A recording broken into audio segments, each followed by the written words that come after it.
This story is very meaningful. Everyone should hear it. Listen to Brian tell the story. I never thought a single family vacation would destroy my entire life. But here I am, standing in front of my childhood home, the one place that should have been safe, as my father looks me in the eye and tells me to leave. You can come back when you're ready to admit your problems and get help, he says. I blink at him, not fully comprehending.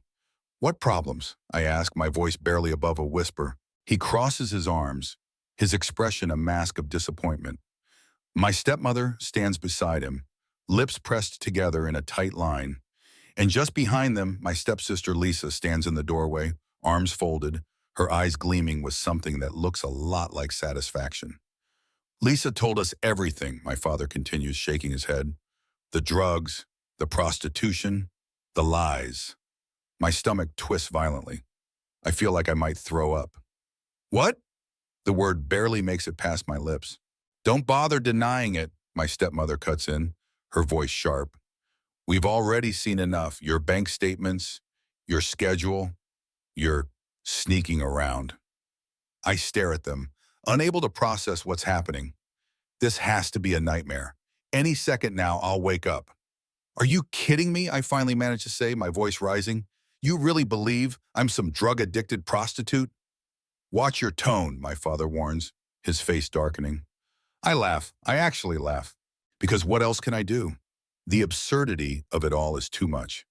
I work at a coffee shop, I say, throwing my hands up. I go to class, I study. I have a 3.8 GPA. What part of that sounds like a drug addict to you? But they don't want to hear it. Their minds are already made up. And that's when it hits me. There's nothing I can say that will change this. Nothing. Because they don't want the truth. They want Lisa's version of events. Lisa, who has always been the golden child. Lisa, who has always had my father's love while I was just there. Pack your things, my father says. You can stay somewhere else until you're ready to be honest. Honest. That word feels like a slap in the face. I look at Lisa again, and that's when I see it. The tiny smirk playing on her lips. She did this on purpose. She planned this. And now I have nothing. Deeden. It all started with a family trip. I was a junior in college studying business administration. I had a good life, or at least a stable one. I was working part-time at a coffee shop to cover my expenses, and I was proud of the independence I had built for myself. Then spring break came. It'll be good for all of us, my father had said when he announced the trip to Florida, a chance to bond as a family. I had my doubts. My father had remarried when I was 14, and his new wife, Claire, came with a daughter, Lisa. Lisa and I were never close, but we weren't enemies either. We mostly coexisted in the same space, ignoring each other. So when they told me I'd have to share a hotel room with Lisa, I wasn't thrilled, but I figured it would be fine. It was just a week. How bad could it be? The first few days were awkward but manageable. We barely spoke, treating each other like background noise. Then on the third day, I made a mistake. I used Lisa's hairbrush. I didn't even think about it. My own brush was buried in my suitcase, and hers was sitting right there on the counter. I swiped it through my hair a couple of times and put it back, thinking nothing of it. But Lisa lost it. "What the hell do you think you're doing?" she snapped, storming into the bathroom. I blinked at her, confused. "What?" "That's my brush," she shrieked, as if I had committed some unforgivable crime. "Okay," I said, holding up my hands. "I was just—" "You're disgusting," she spat, eyes blazing. And before I could react, she grabbed my makeup bag, all of my cosmetics, my foundation, my lipsticks, everything I had brought on this trip, and threw it out the window. I rushed to the balcony just in time to see the bag hit the pavement 4 stories below. My expensive foundation bottle shattered instantly, a smear of beige spreading across the concrete. I turned back to her, shaking with anger. "What the hell is wrong with you?" She just shrugged. "Maybe next time, you'll learn not to touch my stuff."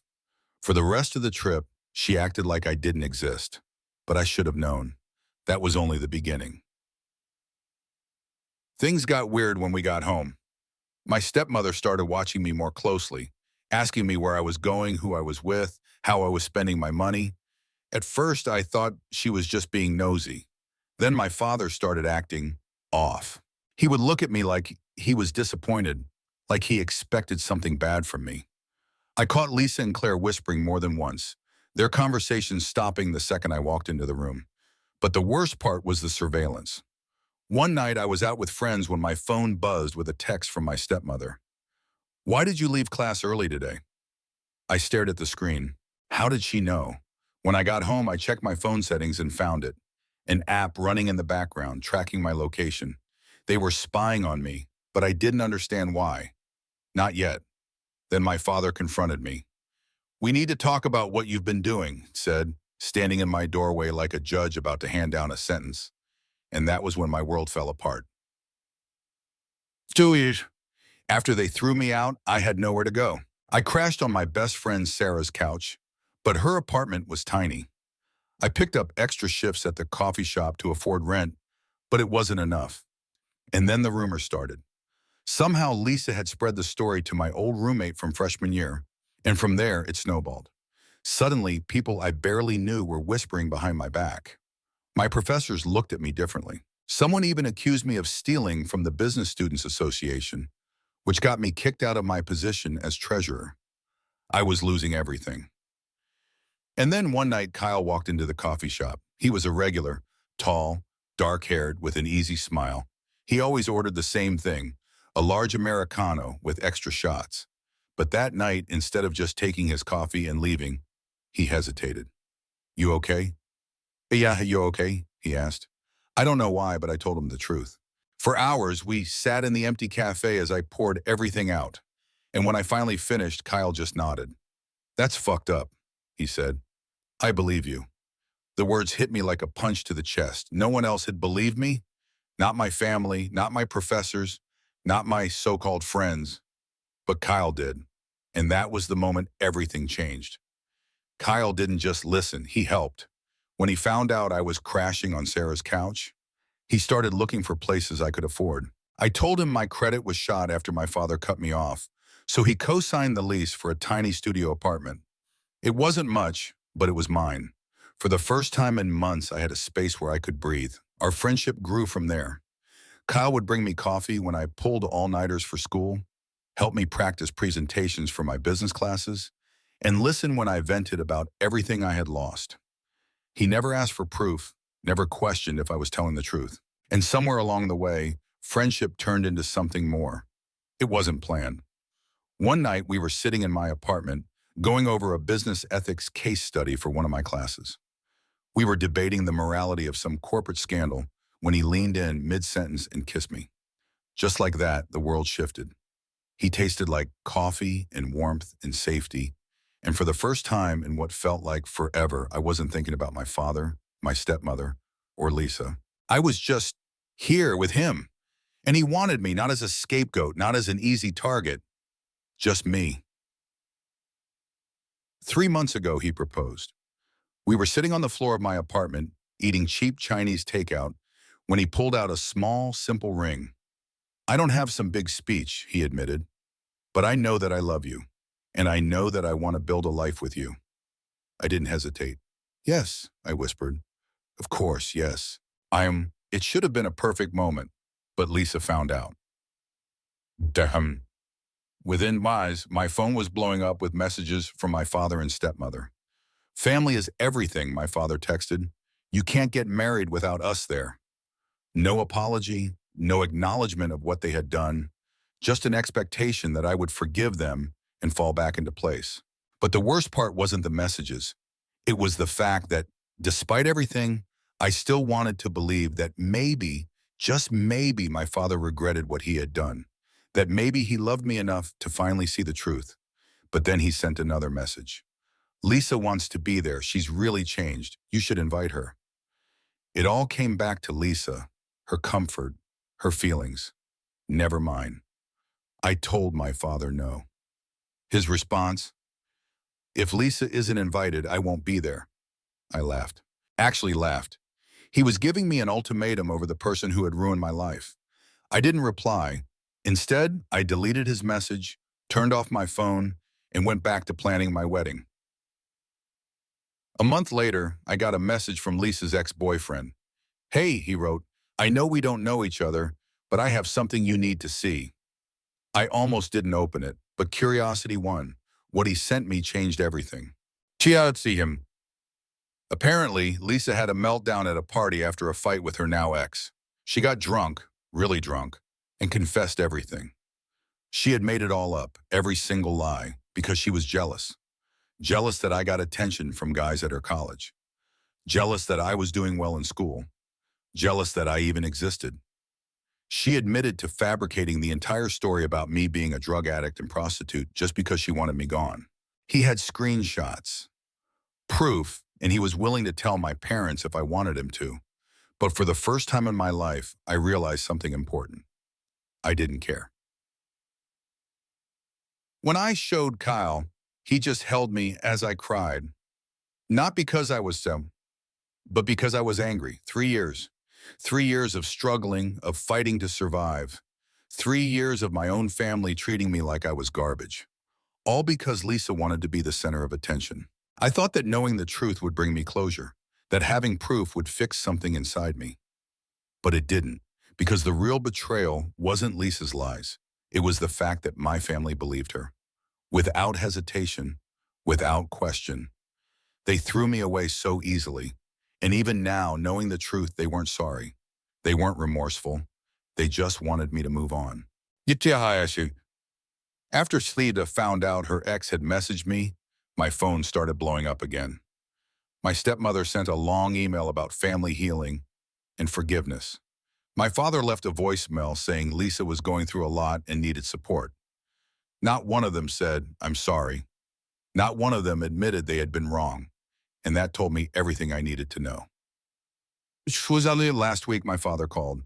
"I'd like to walk you down the aisle," he said, "but only if you invite Lisa." I closed my eyes. "So this is about her," I said. Again. "She's changed," he insisted. "It would mean a lot to her to be there." I finally snapped. "It would mean a lot to her?" I hissed. "Do you even hear yourself? Do you have any idea what she did to me?" "She was young," he said, as if that excused everything. I took a deep breath. "Then maybe she can walk you down the aisle at her wedding," I said. "Because you won't be walking me down mine." I hung up. Kyle's family threw us an engagement party last weekend. It was small, just close friends and family, but it was perfect. His dad gave a speech that made me cry. His mom put together a photo montage of us. They were happy for me, truly happy. And for the first time in my life, I saw what real family looked like. It didn't. Yesterday, I blocked my father, my stepmother, and Lisa. No more guilt trips, no more manipulation. It was long overdue. I won't say I don't miss my family, but I miss the version of them I thought I had. The father who taught me how to ride a bike. The stepmother who used to help me with my homework. Those people don't exist anymore. Maybe they never did, but that's okay, because I have a new family now, the one I chose. In 6 weeks, I'm getting married to a man who loves me for exactly who I am. There won't be a father-daughter dance, no big family portrait, but it will be real, and that's all that matters. Somebody asked me if I ever wonder what would have happened if I had just forgiven and moved on. Sometimes I do. But then I remember Lisa's smirk as I left my childhood home. I remember how easily my father threw me away. I remember how they all believed the worst of me without a second thought. And I know I made the right choice.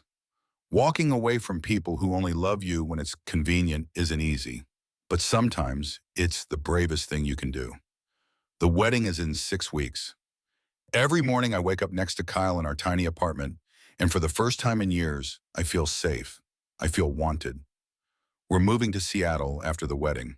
Kyle got a new job there, and his company is helping us relocate. We've already found an apartment. It's small, but it's ours. A fresh start.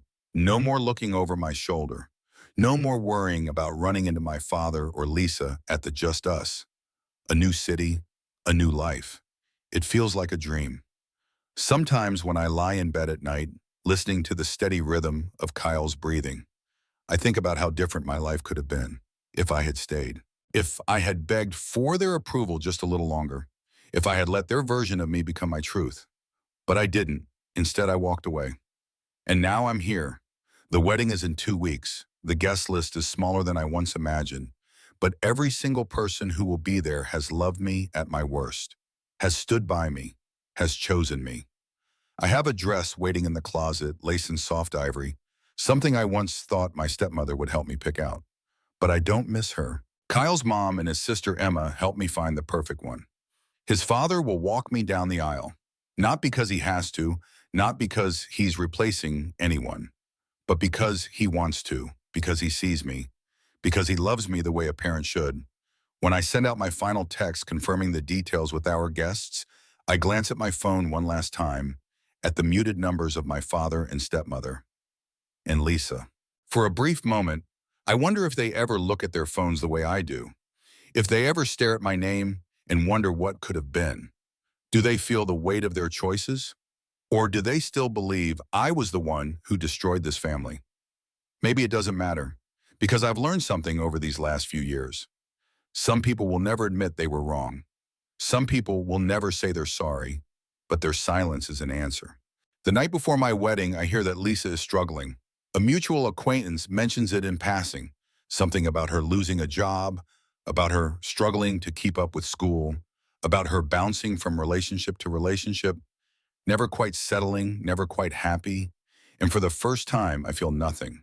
Not pity, not anger, just nothing. She made her choices, and so did I. But mine led me here. The morning of my wedding, the sun rises over Seattle, painting the sky in soft pinks and oranges. I slip into my dress, my hands steady. When I look at myself in the mirror, I don't see a girl who was cast aside. I see a woman who survived, who fought, who won. As I walk down the aisle, my heart is light. Because this is my real family, the one I built, the one who chose me.